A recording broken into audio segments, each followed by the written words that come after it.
SSL is back in the hands of, well, SSL, or at least the trustee they originally appointed before FSC took over. So what does this mean for investors who still haven't gotten their money back? I'm Kalila Reynolds, founder and CEO of Money Media, Money News Made Simple. Just when you thought the SSL saga couldn't get any more twisty and turny, here comes another one. The Supreme Court has ordered the Financial Services Commission, FSC, to hand over control of SSL back to Kadion Campbell. He's the trustee that SSL had appointed when all of this originally started. SSL has now been given permission to begin its winding up process under court supervision. But technically, the FSC had already started to wind them up, meaning assets have been sold and creditors were being paid. The FSC, which regulates the investment industry, took over temporary management of SSL in January of 2023. They appointed Kenneth Tomlinson as temporary manager. SSL had appointed Campbell on January 16, 2023, after the FSC had already taken over. Then allegations started swirling that they were trying to wind up and reorganize the company before proper investigation started. This led SSL to release a 7-page statement denying that they were trying to wind up the company.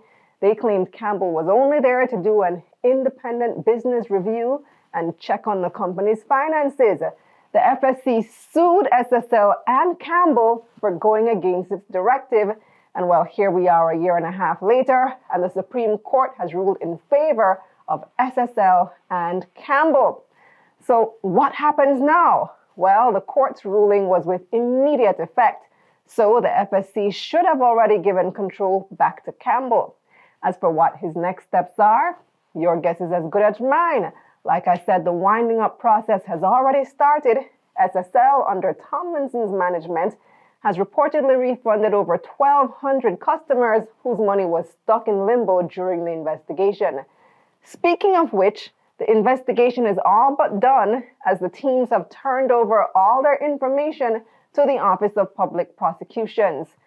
But it might get a little awkward if Campbell tries to go into the office, though, because SSL actually moved out of their Hope Road head office. Their new address is at Tomlinson's business place. So what's next?